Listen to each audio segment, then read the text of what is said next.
నమస్తే. Welcome to our channel. నేను ప్రియాంకర. నిన్న నారా లోకేష్ గారు ఏదైతే తిరుమల తిరుపతి దేవస్థానంలో మహాప్రసాదంగా భావిస్తామో ఆ లడ్డూలో కలిపే నెయ్యిని కల్తీ చేశారు. ఇది కల్తీ నెయ్యి కాదు. ఇదొక విషపూరితమైన కెమికల్ పదార్థం. జరగరాని పాపం జరిగింది.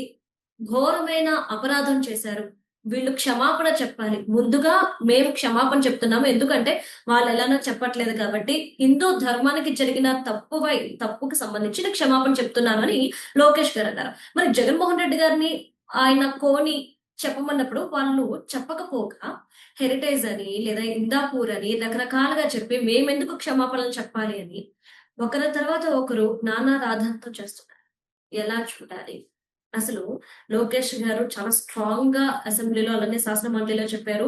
నేను ఊరుకునేదే లేదు అని. మరి ఏం చేయబోతున్నారు ఈ టీడీపీ వాళ్ళు అనేది ఒక క్వశ్చన్ మార్క్. దీని గురించి తెలుసుకుందాం. మనతో మాట్లాడడానికి సప్తగిరి ప్రసాద్ గారు ఉన్నారు. ఈయన టీడీపీ అధికార ప్రతినిధి. ఆయనతో మాట్లాడి మరిన్ని విషయాలు తెలుసుకుందాం. నమస్కారం సార్. మేడం నమస్కారం. మీకు ప్రేక్షకులందరికీ హృదయపూర్వక నమస్కారాలు తెలియజేస్తున్నాను మేడం. చెప్పండి మేడం.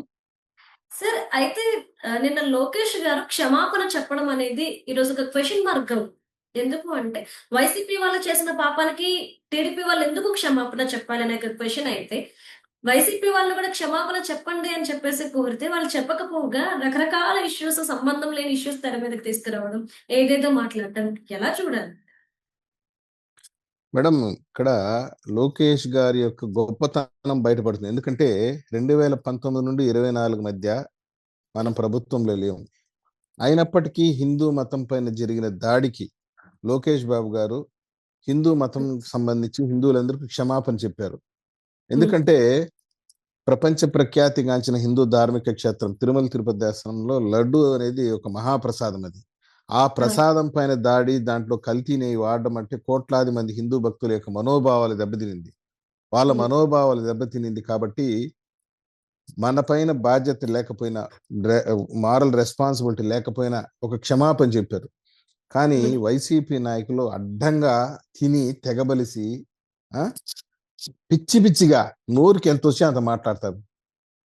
జంతువులకు కలవలేదు అని జగన్మోహన్ రెడ్డి అంటాడు. వైవై సుబ్బారెడ్డి ఏమంటాడు, ఢిల్లీలో కూర్చుని కెమికల్స్ ఏదో కలిసినట్టుంది, అంతేగాని జంతువులు కొవ్వు కలవలేదని ఆయన మాట్లాడతారు. మొత్తానికి నెయ్యిలో కల్తీ అయితే జరిగిందని వైవై సుబ్బారెడ్డి ఢిల్లీలో ఒప్పుకున్నాడు. నేను చెప్పేది ఏంటంటే స్వచ్ఛమైన నెయ్యి వాడాల లడ్డులో. మీరు స్వచ్ఛమైన నెయ్యి వాడకుండా కెమికల్స్ వాడి ఈరోజు అడ్డంగా బుక్ అయిపోయి మాట్లాడుతూ తప్పు చేసి క్షమాపణ చెప్పవలసిన బాధ్యత మీ పైన ఉంటే క్షమాపణ చెప్పకుండా హెరిటేజ్ నెయ్యి పైన బురద జల్లుతున్నారు. ఆయన బొత్స సత్యనారాయణ మాట్లాడుతున్నాడు. ఆయన బ్రెయిన్ స్ట్రోక్ వచ్చింది, పాపం ఎందుకు వచ్చింది తెలియదు కానీ చీజ్ ప్యాకెట్ ని చేతిలో పెట్టుకుని నెయ్యి ప్యాకెట్ అంటాడు. అట్లా ఉంటుంది వాళ్ళ వాదన. చీజ్ ప్యాకెట్ ని చేతిలో ఇట్లా పెట్టుకొని ఇది నెయ్యి ప్యాకెట్ అంటాడు. అదే విధంగా ఉంటుంది వీళ్ళ యొక్క ఆలోచనలు కూడా. నేను చెప్పేది ఏంటంటే జగన్మోహన్ రెడ్డి గారు 4-5 రోజుల క్రితం, వారం క్రితం ప్రెస్ మీట్ పెట్టి మాట్లాడినాడు. ప్రెస్ మీట్ పెట్టి ఆ సిట్ నివేదికలో 33వ పేజీ చదవండి, 34వ పేజీ చదవండి, 44వ పేజీ చదవండి అని చెప్పి ప్రెస్ మీట్ లో మాట్లాడుతున్నావు కదా. నీకు దమ్ము ధైర్యం ఉంటే ఆ చదివే ప్రెస్ పాయింట్ లేదు, అసెంబ్లీకి వచ్చి చదివి ఉండేది. చెప్పాం కదా క్రిస్టల్ క్లియర్ గా, ఈ కల్తీ నెయ్యి వ్యవహారం పైన అసెంబ్లీలో చర్చ జరగబోతున్నాము అని అన్నప్పుడు జగన్మోహన్ రెడ్డి నీకు నిజంగా తప్పు చేయలేనుడైతే, నీకు దమ్ము ధైర్యం ఉంటే అసెంబ్లీకి వచ్చి ఇట్లా సిట్ నివేదికని చేతిలో పెట్టుకొని నా 33వ పేజీ చదివి వినిపించు, 44 పేజీ వినిపించు, 55 పేజీ చదివి వినిపించకుండా నీ ఇంట్లో ప్రెస్ మీట్ పెట్టుకొని గంటలుగా నీకు కావాల్సిన భజన మీడియాతో కూర్చొని మాట్లాడబోదు అసెంబ్లీకి రా, ఏం జరిగిందో చర్చించు. కనీసం నైతిక అర్హత లేకుండా తిరుపతిలో ఆయన భూమన కరుణాకర్ రెడ్డి ఉన్నాడు, మాజీ చైర్మన్, ప్రెస్ మీట్ పెట్టి మాట్లాడుతున్నాడు మొన్న. ఏమని? మేమంట తెలుగుదేశం వాళ్ళంట మఠాధిపతుల్ని పీఠాధిపతుల్ని రెచ్చగొట్టి సభలో సమావేశాలు పెట్టిస్తున్నామంట. ఇది వచ్చి పెద్ద జియ్యంగారు మఠం అధినేత పెద్ద జియ్యంగారు మఠాధిపతి రాసినటువంటి లేఖ ముఖ్యమంత్రి గారికి, గౌరవ రాష్ట్ర ముఖ్యమంత్రి గారికి.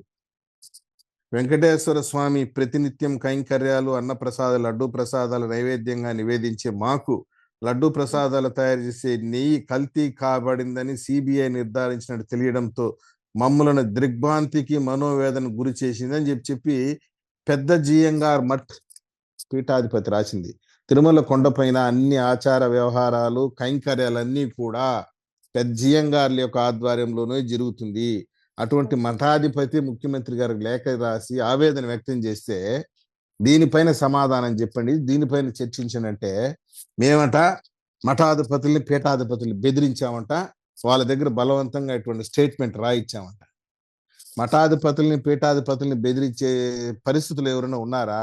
మీరు వైఎస్ఆర్ కాంగ్రెస్ పార్టీ వాళ్ళు అవసరమైతే ఆ రోజు విశాఖ శారదా పీఠాన్ని బెదిరించినారు, పెద్ద పెద్ద మఠాధిపతులు బెదిరించారు, పరకామణిలో చేరు జరిగితే అన్నటువంటి స్వాముల్ని బెదిరించారు. ఇన్ని ఎదవ పనులన్నీ చేసేసి ఈరోజు మా పైన బురద జల్లుతున్నారు.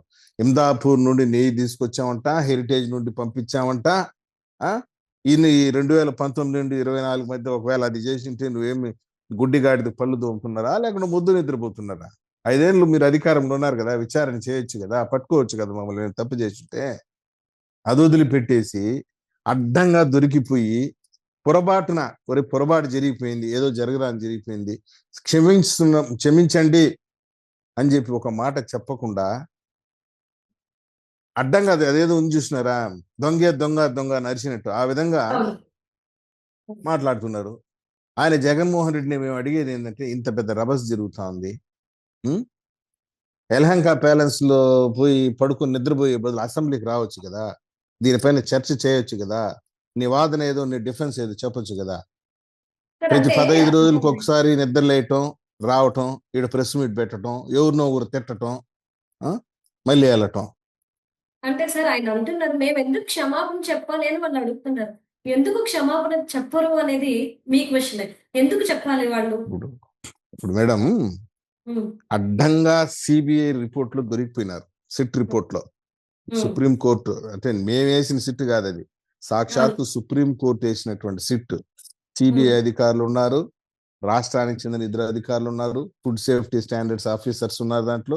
వీళ్ళందరూ వందలాది మందిని విచారించి దాదాపు 271 పేజీల రిపోర్ట్ ఇస్తే దాంట్లో క్రిస్టల్ క్లియర్ చెప్పున్నారు కదా, దాంట్లో కెమికల్స్ కలిసి ఉన్నాయి, butyric acid, lauric acid, fatty acid, triglyceride, ఇన్ని.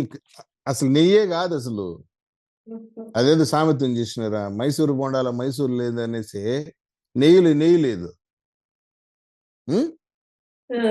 మైసూరు బోండాల మైసూరు ఎట్లా ఉండదో ఈ నెయ్యిలో నెయ్యి ఉండదు. అట్లా కెమికల్స్ తో నెయ్యి తయారు చేసేసి కోట్లాది రూపాయలు, 234 కోట్ల రూపాయలు దోచుకొని తిని క్షమాపణ చెప్పమంటే నువ్వు చెప్పొద్దులే క్షమాపణ. నువ్వు చెప్పుకుంటే ఈ కోర్టు, జిల్లా కోర్టు తప్పించుకోవచ్చు, హైకోర్టులో తప్పించుకోవచ్చు, సుప్రీం కోర్టులో కూడా తప్పించుకోవచ్చు. పైన దేవదేవుడు కోర్టు ఒకటి ఉంది, అక్కడ తప్పించుకోవడం సాధ్యం కాదు. అక్కడ ఈ విధంగా వాద ప్రతివాదనలు, జడ్జిలు అంతా ఉండదు, ఓన్లీ జడ్జిమెంటే ఉంటుంది. అక్కడ తీవ్రంగా ఉంటుంది దాని పరిణామాలు. కాబట్టి నిన్న చెప్పాడు బాలినేని శ్రీనివాసరెడ్డి, కల్తీ నెయ్యిలో వైవి సుబ్బారెడ్డి ఉన్నాడు, వైవి సుబ్బారెడ్డిని ఎత్తి బొక్కలు వేసి అరెస్ట్ చేస్తే ఫస్ట్ సంతోషించేది నేనేం చెప్పాడు బాలినేని శ్రీనివాసరెడ్డి.